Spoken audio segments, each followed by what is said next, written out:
All right, well, number two here, we're going to really grill you today. We've got two more questions. Sure. This is always a challenge. What is your vision for the next 3 years? Okay, that's a great question. So I will answer it in two ways. I will look into what I'm planning for Amatas and then what I'm seeing for the industry, where it's going.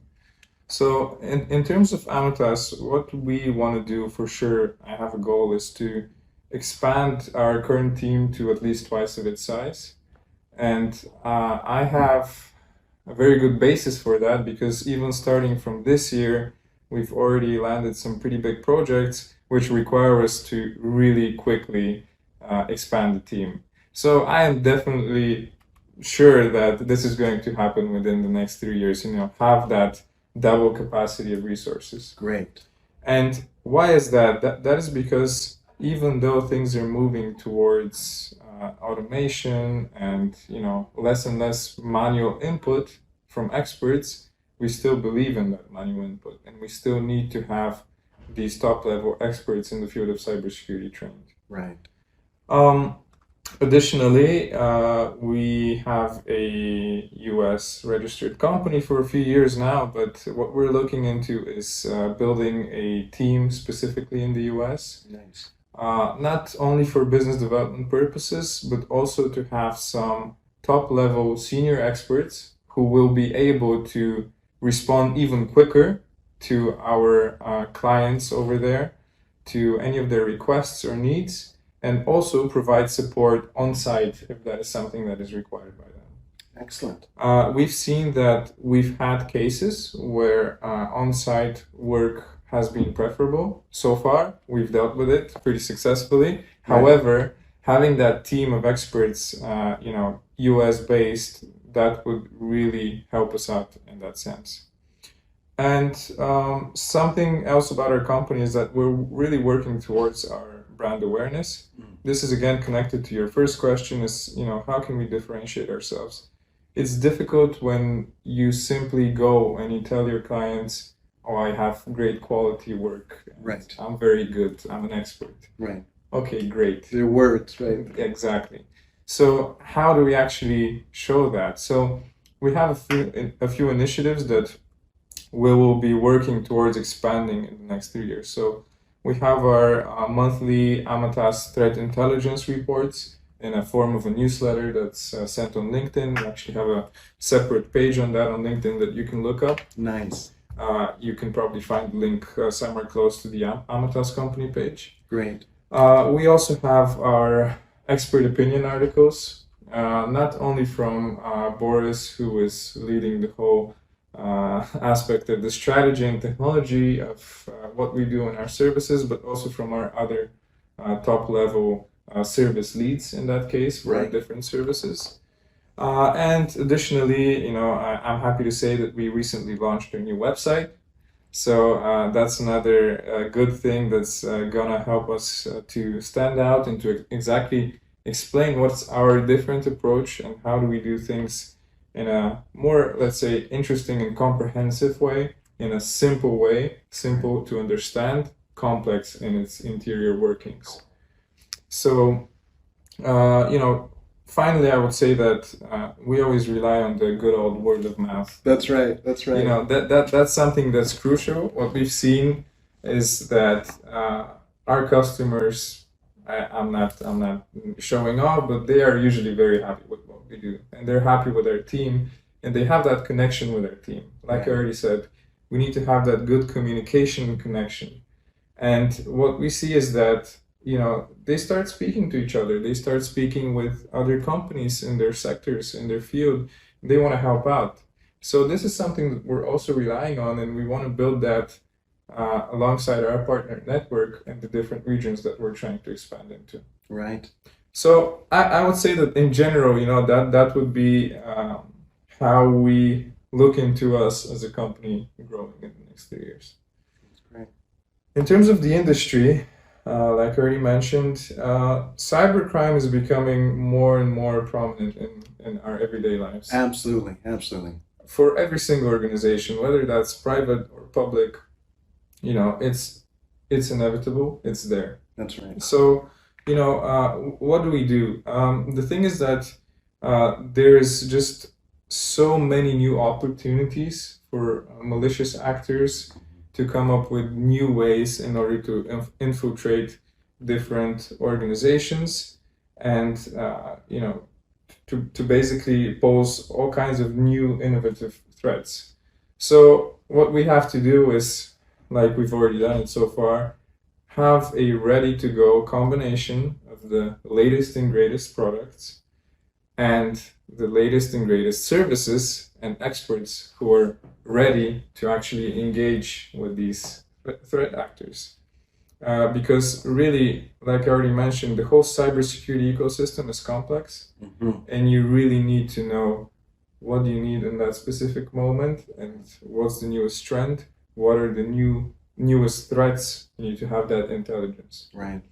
So that's one thing, obviously.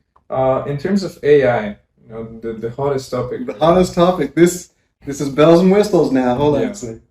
Yeah, absolutely. So I believe that AI, from one side of the things, is going to become absolutely crucial in our industry, in providing different services, in automating a lot of tasks, in being an integral part of different cybersecurity products and solutions, which is great. I think that's going to push us into the next level of things. However, I believe that AI also has a very scary aspect of it. And the scary aspect of it is we've actually done a couple of already specific events when it comes to AI and how that's going to influence the cyber world, the digital world. Right. But what we're seeing is that there is already a very strong decline in trust online because of AI. Right. And that is because it's becoming more and more literally impossible for people to detect, is this fake? Is this fake on social media? Is this fake in different information outlets? Or is this actual, genuine, real information? And AI is being used, unfortunately, in many different, again, innovative ways in basically tricking people into giving out their personal details, into giving out company details, in succeeding in financial crime, and so on and so on. So what's the solution here? I think that alongside the development of AI-led threats, we need to have different technologies and products that are able to detect AI in the first place. Yes. And then to adequately recognize and alert people like us, for example, who are delivering different services, in at least investigating what's going on before that information is shared within an organization, for example. Right. So I believe that in this sense, this is how we can tackle AI. And the final aspect, which is a combination of both regulatory changes in the next few years, as well as just in terms of how we think about cybersecurity, is the concept of cyber resilience. You can never be fully prepared, and you cannot fully defend yourself against all the different threats out there. Right. You will be getting attacked.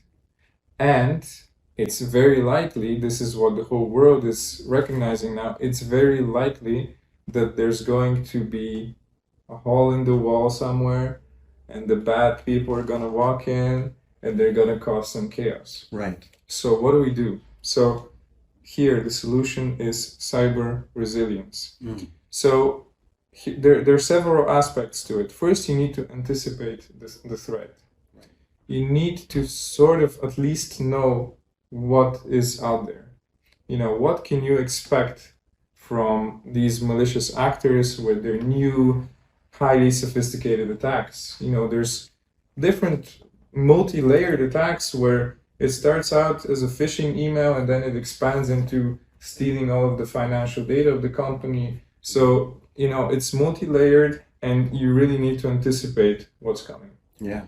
Second is we need to make sure that we withstand these attacks and potentially these successful attacks. Right. Withstanding in this case doesn't mean completely stop them. This means make sure that your crucial business activities and elements continue to work without interruptions, without possibly even slowing down, so that your business can stay alive. Mm-hmm. This is withstanding, because otherwise, if even one of your crucial activities dies, it's very likely that it brings down everything else with itself. Mm-hmm. So this is the second aspect of being able to withstand and maintain the main business functions. And what's the final one is quickly recover. So Absolutely. you need to make sure you recover. You cannot simply stay with your crucial business activities. I mean, everything else on the side is there because it's a part of your business. Right. So you need to make sure that you have a plan on how to quickly recover and how to learn from what has happened. Learn and improve. Improve your infrastructure, improve your maybe partnerships with vendors, improve what products and technologies you need in terms of cybersecurity, and improve what service providers are delivering to you. Absolutely. And in line with this, I can give you an example with regulation, or as I mentioned, taking note of cyber resilience. Right. In Europe right now, we have all financial institutions, whether that's a small one or a big one, all of them need to prepare, and they are preparing to a large extent, for the DORA regulation. Right. This regulation is one that actually aims to make all of these financial institutions, and why financial institutions? Because they're very often the most targeted, into being cyber resilient. It's a very long and complicated process. It's not simply policies and procedures that you need to update. It's a lot of things. We're helping a lot of organizations to do that. And this law will be coming into effect next year. Next year, okay. Yeah. So I would say that this is a good example for Europe, but the US is not far away, because we've seen different proposals, even on the federal level, of how they're thinking about cyber resilience that's going to include more and more different industries within its scope. Right. So, very likely that it's not going to be only financial institutions. And even if that doesn't happen at some point in the next 3 years, for example, there are going to be business to business imposed requirements for that cyber resilience aspect. Okay. So, this is what I would say is how I'm seeing the next 3 years for our company as a managed services provider, and for the whole of the cybersecurity industry and environment that we're all living in, whether we want to or not. Yeah. And I agree with you. These are things that thinking ahead, so important, thinking about resilience. But, just like in the, IT world traditionally, not just in the cyber world, being able to recover, right? My audience knows a lot about recovering from when you have a problem, and it's not exactly the problem itself, it's how you can come from that problem and the steps that you take to ensure the longevity. And so recovery is great. I love hearing that. Thank you.